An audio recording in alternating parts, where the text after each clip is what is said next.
So, buying your first home can feel like trying to solve a puzzle without even knowing what the picture is supposed to look like.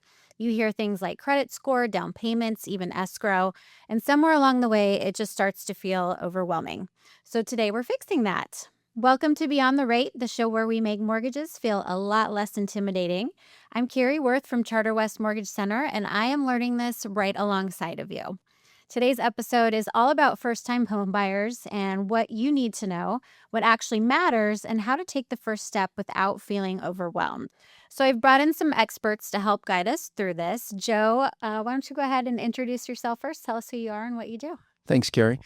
My name is Joe Strub. I am a mortgage loan advisor with Charter West Bank, Charter West Mortgage, and my office is in Sioux City, Iowa. Okay. I've been an originator for too many years to say, but it's 20 plus years, so it's Okay. been a long time. Hard to believe. I know, right? I'm so young. Yes, you are. You are. What is the most common questions that you get from first-time home buyers? There's a myriad of questions that come up, I'm but sure. probably most of the time they want to know how much money they need to have to buy a house. Mhm. That's probably the most common. You get credit, what's my credit have to be and how much money do I have? But that's probably the most common. People are nervous about that part. I'm sure. Yeah. And we'll get into that a little bit Mhm. today. DJ, do you want to tell us about yourself and then what you've been doing and how long you've been doing it and all that stuff? Sure, love to. Okay. So I'm DJ Rorebeck. I'm in the Council Bluffs office for Charter West. I've been a mortgage loan officer for 30 years now. Hard to believe. Mm-hmm. Love it. Love what I do. It's a great thing to be able to get people into their perfect dream home. Okay. And so what is the most common question you think you get from first-time home buyers?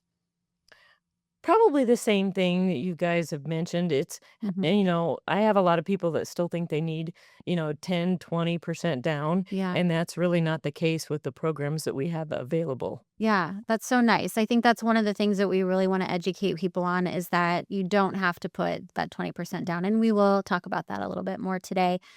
So there are more opportunities for people to get into homes that they don't realize, right? All right. So I think a lot of people listening are wondering, am I even ready to buy a home? What actually determines if someone is ready? I suppose the easiest answer to that is if you're tired of renting, you're ready to buy a house. Yes. Yeah. Okay.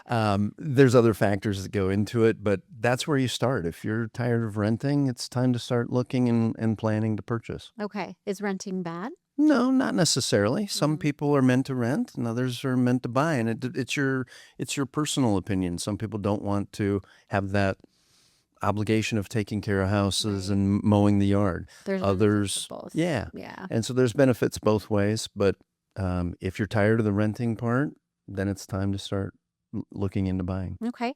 And DJ, we obviously discussed this already, but tell us a little bit more about the 20% down, perfect credit. I mean, that's just not the case, right? Correct. We have some programs that actually will give you down payment money to get into a house. Wow. So really the only thing you might need up front is $500 for an earnest deposit and $500 for an appraisal. Mm-hmm. And then the grant money can help you get into buying a house. Wow. Wow. So there are really, I don't want to say easy, but yeah, it's definitely not an easy process, right?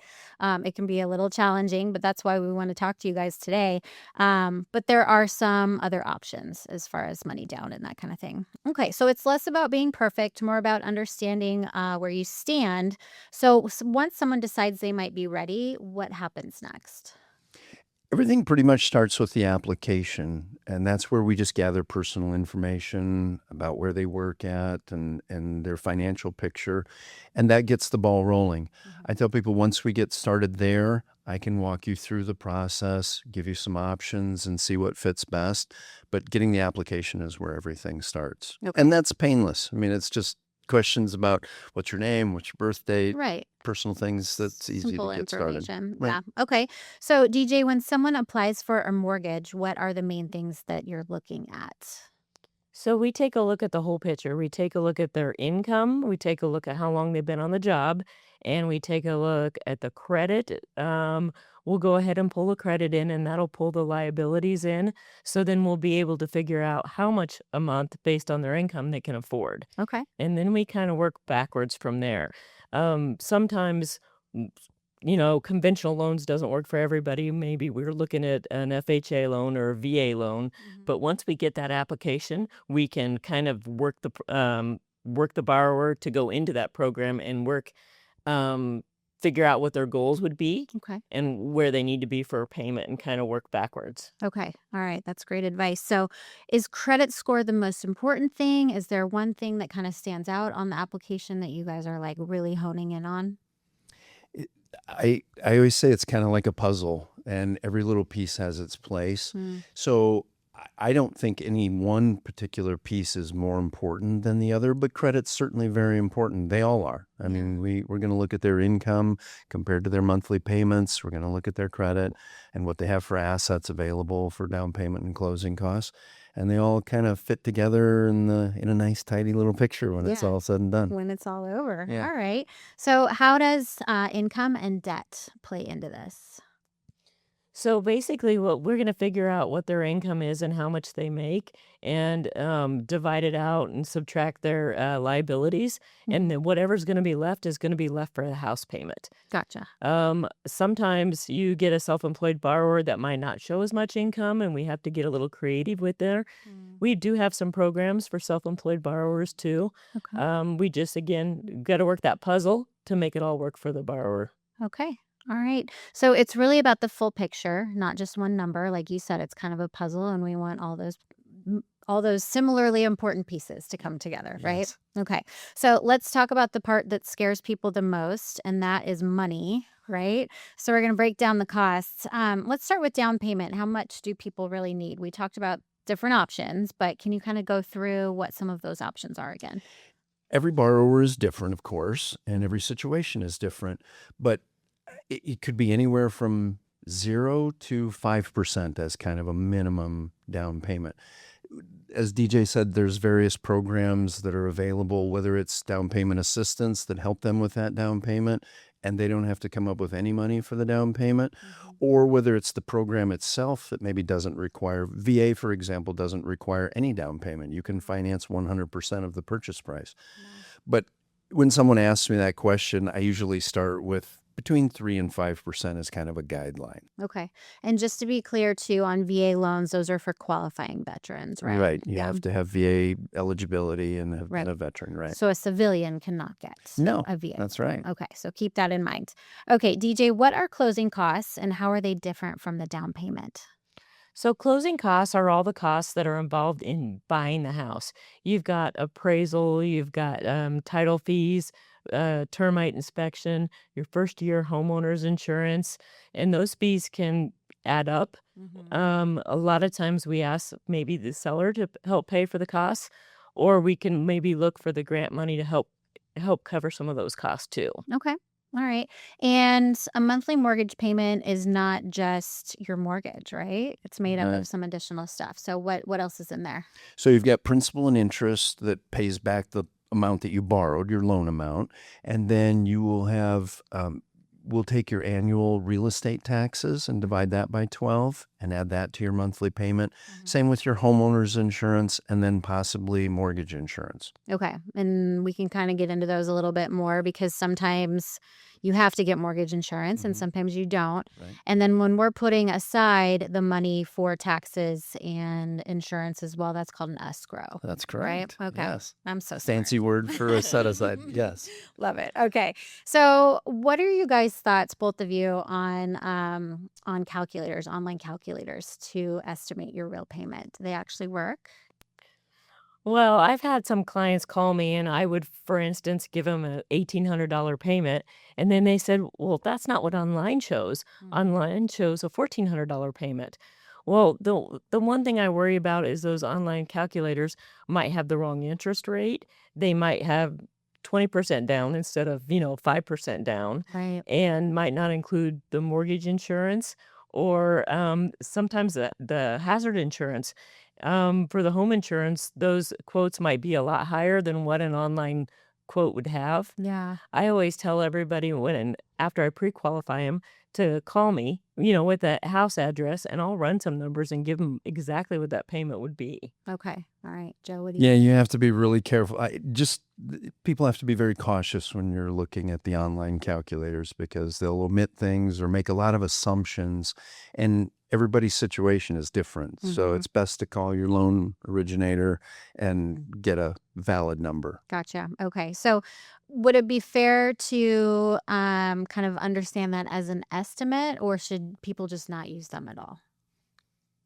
You could use it as an estimate, but Okay. again, it could be off. We've seen it off by hundreds of dollars. Really? Okay. So it just depends on what that calculator is including and what assumptions it makes. And as DJ said, a lot of those calculators assume that you're putting 20% down, Mhm. and they might not include mortgage insurance. So there could be a huge swing on Okay. a calculator Right. that's online. They Good. might not have the insurance and taxes into that too.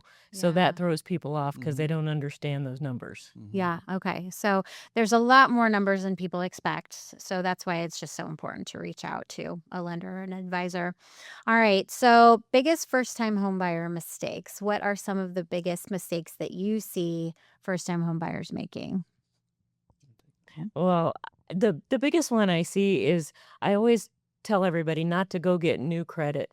I know it's terrible, but their house that they're going to buy may not have a refrigerator, and they go over to Nebraska Furniture Mart and buy a fridge, and then we have problems because they might not qualify for the house because they've got a Finance. $2,800 fridge that they Mm-hmm. financed. Mm-hmm. So that was the biggest thing is don't go finance anything during this process. Okay. All right. I see people, maybe they're fearful of what their credit looks like right now. Not that it's bad, but maybe they don't think they have much. And so they'll go out and open credit cards and get loans and do things like that, which is good for long term potentially. But in the short term, that can drive your credit score down a bunch of new credit. Like DJ was saying, of not only the fact that now you have new debt, but it's also credit inquiries on your credit report, and that can impact your score as well. Okay. So we want to hold off on financing that new car, that new couch, that new refrigerator before we get started. And that's the biggest mistake. Do you see any other mistakes that people make maybe? That's probably the biggest mistake is new credit. Okay. And it seems it's fairly common that people get in that mode of whether it's they got a new job and they're making some additional money, and they decide at the same time, I want to buy a car and I want to buy a house. And so they go buy the car and it's got a really nice payment. I'm Mhm. being sarcastic there. A big payment is what I'm saying. Right. Not nice. And not nice payment. And then they say at the same time, oh, let's buy a house too. And the two don't always go together. Right. So you Okay. have to be careful with that. Yeah, for sure. All right. So the real first step is getting pre-qualified. Can you tell us what is a pre-qualification just in the simplest terms? So a pre-qualification is we take your application, everything from your name, social, date of birth to where you work and how much you make. We put it in the computer, and then we pull your credit in, and then we kind of work backwards from there. Okay. And then we do try to get at least a pay stub and a W-2 to verify. Sometimes you have people that like to round up their income. Well, I make 58,000 a year, but they tell me 60. So we want to verify with the pay stubs and W-2s the income just to make sure that our numbers are matching their numbers and make sure we have a good pre-qualification. Okay. Why is it so important to get pre-qualified before looking at homes? That's kind of a loaded question. I did that well- on purpose. You want to know what you can go out and look at. Many people don't match up the purchase price of the home to what they want for a monthly payment. So they may say, well, I want a $500,000 home, but I want a $1,500 a month payment on that. And sometimes those don't match. Yeah. And so it's good to know kind of what, I don't want to say limitations, but what your budget or what meets your expectations and whether you qualify for that before you go out looking at something that maybe isn't within that budget, and now you're disappointed and discouraged about the whole process. So Okay. number one, realtors like to know that you've been pre-qualified so that they are working with valid clients to buy the house.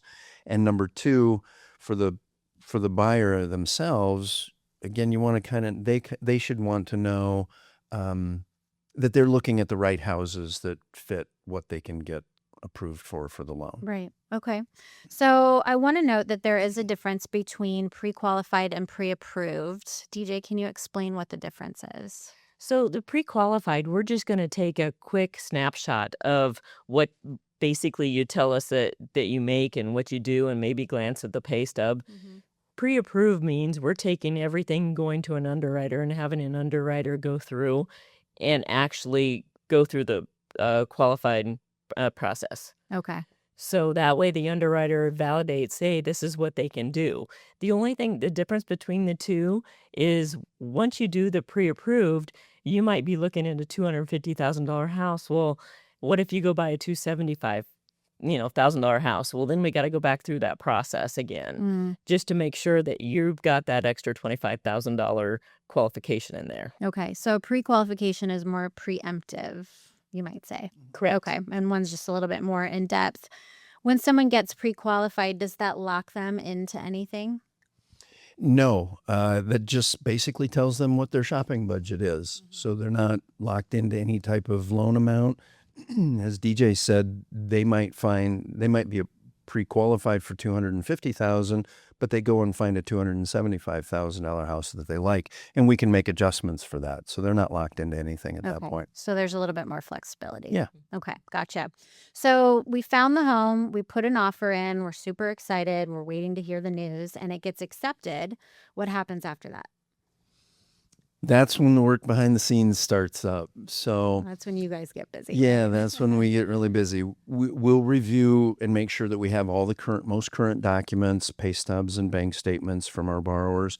And behind the scenes, appraisals get ordered, title work gets ordered, flood certifications. There's a lot of behind the scene work that goes on at that point. Okay. But basically at that point, it's just shoring everything up and making sure that we have all the most current documents so that we're ready to submit to underwriting for the final approval. Okay. All right. So there are still a lot of steps, even though the offer has been approved. We can't celebrate quite yet, right? Okay. So DJ, what should buyers expect, or what would you tell them to expect during that time?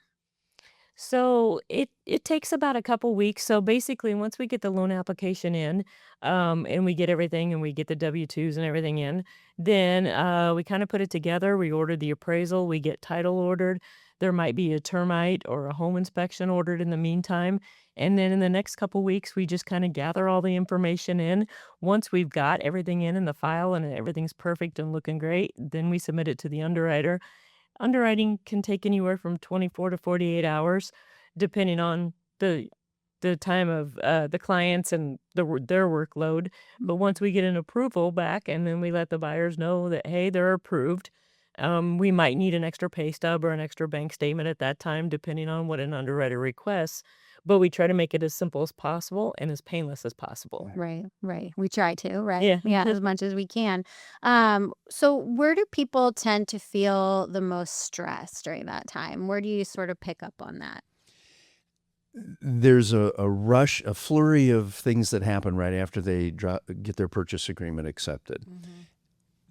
I don't see too much stress during that time frame, but then after we've collected everything, and now it's all the behind the scenes work going on where we're not daily contacting the borrowers, people get nervous because they're not hearing any updates on a daily basis like they were early on. And so people get a little bit stressed out at that point. There's kind of a dead period for communications between the time we get that purchase agreement and have everything collected to the time underwriting has their chance to review everything and we can convey that they've been pre-approved. So to me, that stress, that's when my borrowers get stressed, is that week or so where they don't hear from us on a daily basis like they were before. Right. And stress is normal during this process, right? So just because you're stressed doesn't mean things are necessarily going sideways. Right. It just means we've got to wait. No news is good news sometimes. Okay. I like that. I like that. Okay. So this is also an emotional decision, right? That happens. I mean, it's very emotional when you're buying a house. DJ, what would you say buyers typically feel during this process? I think they go through a lot of stress because if you've got buyers that are selling their house too and then trying to move into the new house and they have 3 kids they're trying to pack up, and Yeah. I think it's just an overload stress for that 30 to 45 days while they're going through that process. We understand, we've been there. I've moved with kids, and I totally get it, but we try to make it as painless on our end, so hopefully they're not worrying about the financing as much as they're worried about what to put in what box when they're moving. Okay. All right. Joe, how do you help people navigate that uncertain time?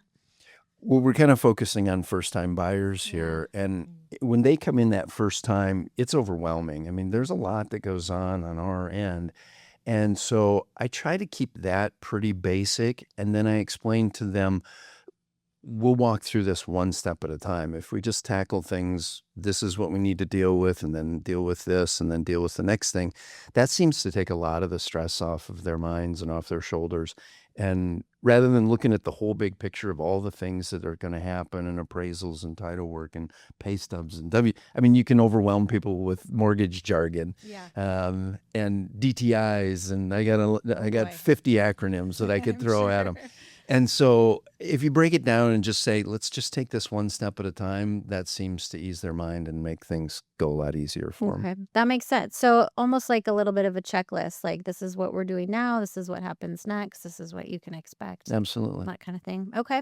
So feeling nervous, we want to share it doesn't mean you're making a bad decision. It just means that you're making a big decision, right? So it's not necessarily going sideways, like I said. So we're going to simplify everything.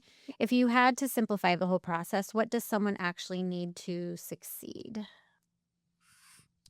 Another loaded question there, Okay. but just, watch your finances. Don't open up a bunch of new debt. Be diligent with your savings. Be regular on your savings and put a little money aside. We were talking, you don't have to have a bunch of money, but it's certainly helpful if there's a Sure. little bit of money sitting in that savings account. Right. And it's not necessary, but always a good idea to just have that cushion setting there. So not applying for a bunch of new credit cards, making your payments on time is number one. I mean, don't miss any payments because that'll wreck your credit score in a hurry. Right. And other than that, just communicating with your loan originator. Once you've decided that renting is not your thing and you want to buy, as you're going through the process until you find that house, just keep in communication with your loan originator. Okay. DJ, I'm going to kind of read off a little statement here and I want you to tell me if you agree with this or not. I mean, I'm pretty sure that you will. But if there's anything you can add to it. So first-time homebuyers must-haves: basic financial understanding, which you kind of mentioned, Joe, pre-qualification, and an experienced lender. Yeah. I agree. Okay. All right. All right. So make sure you're reaching out to one of these two when it comes time to buy your house for the first time. So I'm going to do some rapid fire questions just to kind of summarize what we already talked about. They're going to be a little repetitive, but we just want to drive home that point to people who might be listening or watching. So do I need 20% down? No. No. Okay. Do I need perfect credit? No. All right. Should I wait to buy?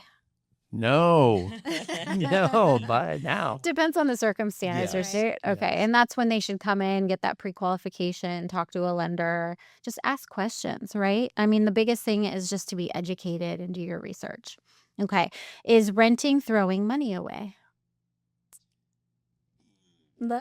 Again, it depends on the buyers. I would like to see everybody in a house, but there are some buyers that just aren't ready for a house. The yard mowing and the maintenance, and they're just better renters than they are Sure. buying. And some people don't want to be tied down. They like to move either not only maybe within the city that they're in or even across the country. So, it costs something to buy a house and it takes time to maintain it. So Yeah. there's people that, I'm not saying this judgmentally, but there's people that should be renters and there's people then that should be buyers, Yeah. owners. Yeah. I mean, as a homeowner myself, there's just a lot of expenses that come up, whether it's sprinklers and getting those going for the season or turned off for the season, or your fridge goes out, or you have a water leak, or. I mean, there's just so many things. And so that's probably a good difference to kind of point out is maybe you're just not ready for that. Maybe you don't have those additional funds if something else comes up like that. All right. Anything else you guys want to add? I don't think I have anything. We covered it. You did a good job of did. asking Oh, questions. good. I'm so glad. Thank you. All Thanks right. for having Well, us. we'll close us out here. So I think the biggest takeaway here, buying a home is not as complicated as it feels. It's just unfamiliar. And once you understand the process, it becomes a lot more manageable, right? So if you've been on the fence, consider this your sign to at least start the conversation. No pressure, just clarity. Remember to educate yourself, and we'll see you next time on Beyond the Rate. Charter West Bank, member FDIC, equal housing lender.